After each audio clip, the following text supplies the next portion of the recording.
It started like a regular Thursday, but something about the air felt wrong. I couldn't explain it at first. There was no explosion, no screams, no breaking news on TV. Just this quiet tension pressing against the back of my neck like I'd forgotten something important. I remember lacing up my shoes for my morning jog and noticing it was unusually cold for mid-October in Jacksonville. Not weather cold, just empty cold. You know that feeling when you walk into a house that used to be full of life, but now it's abandoned and echoing with silence? That was the vibe. Even before I stepped outside, I felt like I wasn't supposed to. I passed Mr. Delaney's door on the way out and stopped short. His trash bin was still by his door. That sounds like nothing, I get it, but this man hadn't missed a pickup day in 4 years. Every Thursday, 7:15 a.m. sharp, like a damn parade. He'd give me a nod like we were brothers in arms, even though the closest I've ever been to combat was through a controller. But today, no bin at the curb, no Delaney, no nod. Just the wind dragging a flyer across the sidewalk and the weird taste of metal in the back of my throat. I told myself he probably slept in, but I didn't believe it. Not for a second. As I jogged down the block, I passed a military van parked near the corner. Not just some olive green truck either. This one had markings, satellite gear, even the tiny Department of Defense emblem on the door, but no driver. The windows were up, engine off, doors shut. It was just sitting there, like someone abandoned it mid-mission. I slowed down, pretending to stretch just to get a better look, but nothing moved inside. No sound. Just this uncomfortable silence stretching across the block, heavy and still. That's when I noticed the old woman by the tree with her dog, except she wasn't holding the leash. She was standing frozen, hands slack, staring straight ahead like she was in a trance. The leash dangled from her wrist, and the dog was just sitting at her feet, unmoving, watching her, like it didn't know her anymore. By the time I got back inside, I was already checking the news. I wasn't sure what I was looking for, some confirmation that the unease in my chest wasn't just paranoia, but every local channel was cycling the same segments. Weather, sports, community announcements. National coverage was reporting isolated network disruptions and unexpected military training exercises in cities like Denver and Minneapolis. No one mentioned Jacksonville. No one mentioned the weird smell in the air. I sent a quick message to my friend Cam. Yo, weird stuff happening in your area too? No reply. I figured he was at work, so I texted Zoe. She always had her phone glued to her hand, even in the shower. Nothing. That's when I started feeling genuinely nervous. An hour later, I couldn't get anyone. Cam didn't reply. Zoe didn't reply. My mom didn't even read the message. I tried calling, but the line went straight to voicemail. No ring, no busy signal. Just an automated voice telling me the number couldn't be reached. I refreshed Twitter. Nothing new. Instagram wouldn't load. YouTube gave me a black screen and a try again later message.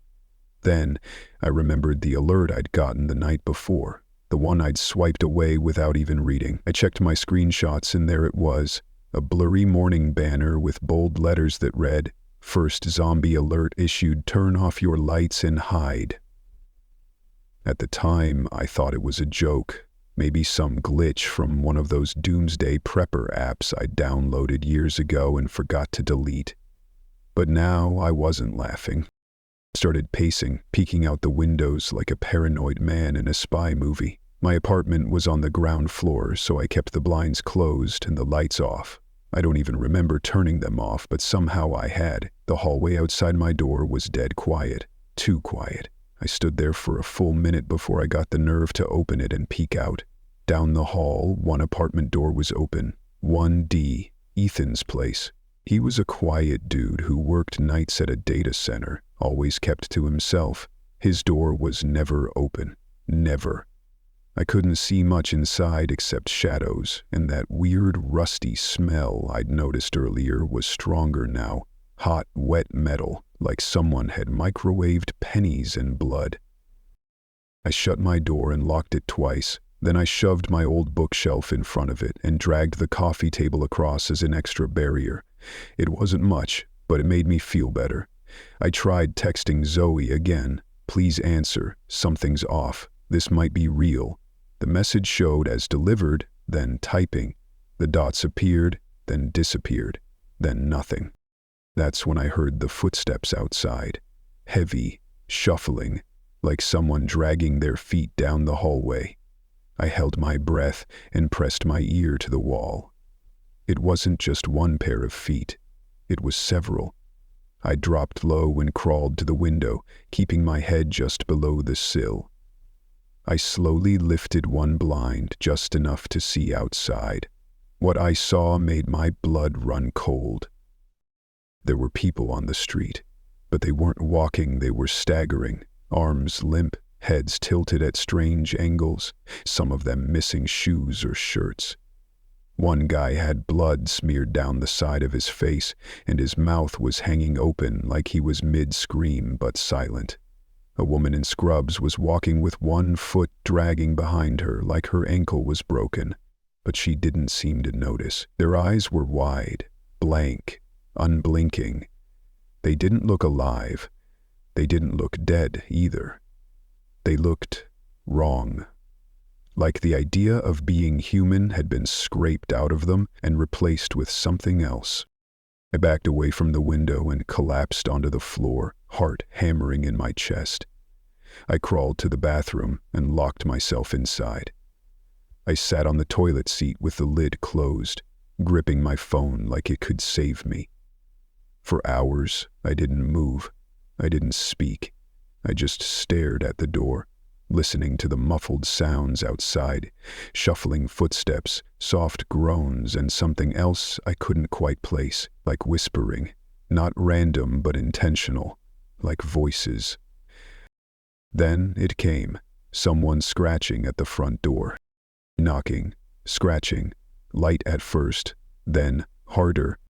I froze, my body was ice. Then I heard the voice. "Hey, it's me, let me in." It was Zoe's voice, soft, calm, a little too calm. But I had just gotten her last message, and it burned into my mind like fire. They're not human anymore. Don't let them see you. Don't trust their voices. They remember how to speak, but not how to feel. I didn't move. I didn't breathe. I just cried quietly into my sleeves while the thing outside kept whispering her name. Must have stayed in that bathroom for most of the night, maybe longer. The whispering eventually stopped, but I didn't dare open the door. At some point, I must have fallen asleep sitting upright because I woke up with a jolt, neck stiff, phone dead in my hand. I plugged it in, praying for a signal, anything, but the screen only showed the same. No bars, no Wi-Fi, nothing. The emergency alert was still there, burned into the lock screen like some cursed warning I could. The house was quiet again, but not peacefully quiet. It was that kind of silence that buzzes under your skin, the kind that tells you something is waiting. I crept out of the bathroom on all fours, trying to make no sound, ears tuned to every creak and shift in the walls.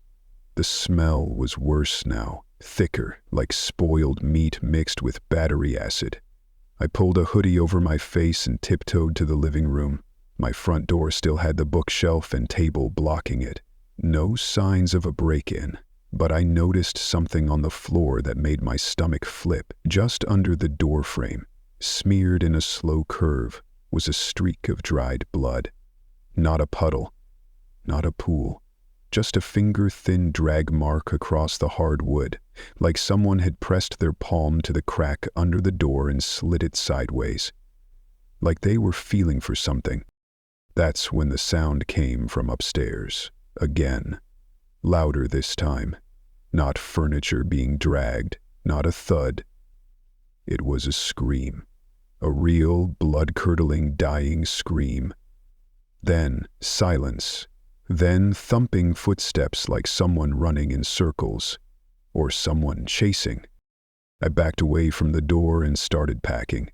Not for a trip, not for survival, just anything that made me feel like I had control. Water bottles, batteries, protein bars, a cheap kitchen knife. Zoe's old hoodie she left here 2 weeks ago after movie night.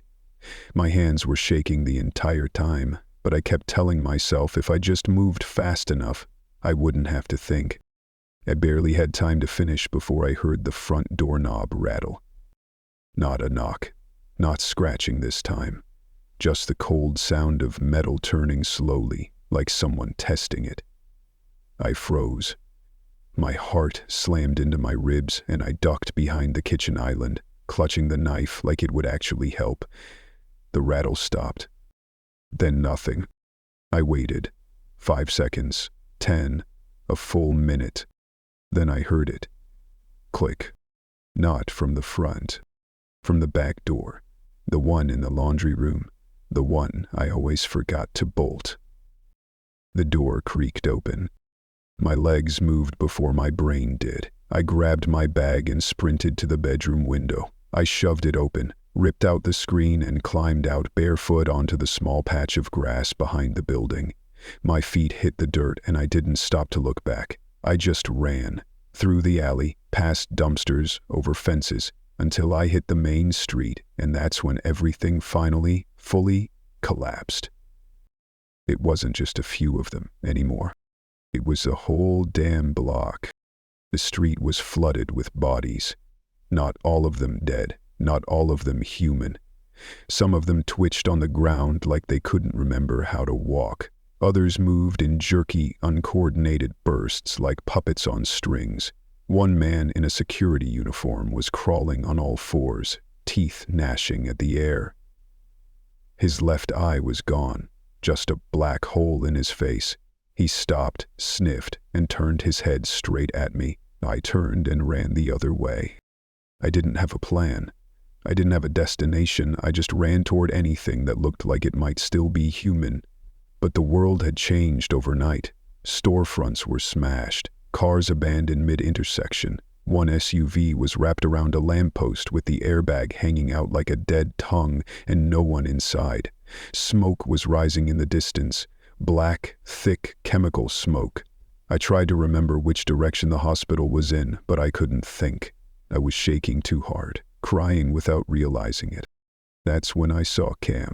He was standing at the gas station across the street, half shielded by the door. At first I thought it was really him, alive, unharmed. But something was off. His skin looked pale, like all the blood had been drained out. His clothes were soaked in something dark, and he wasn't moving, just staring, blank-faced. Then his head jerked sideways, almost mechanically, and he walked out into the street. I called his name once, just once, and he turned toward me.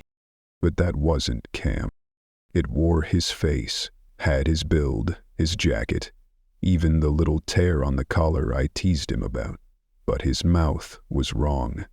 His eyes were empty, and when he saw me, he smiled. But not like a person. More like an animal recognizing prey. I didn't wait for him to reach me. I ducked behind a car and took off down the nearest alley, heart in my throat, lungs burning. I didn't stop running until my knees buckled and I crashed behind a dumpster, gasping, hands scraped raw from falling. I stayed there, curled up in a ball, knife shaking in my grip. That's when I heard someone behind me, but it wasn't a growl. It was a voice I knew. Zoe. But not her voice the way I remembered. It was flat, hollow, like someone playing a recording through a broken speaker. I told you not to run. I'm here. I found you. I turned around and saw her standing at the mouth of the alley. Only it wasn't her.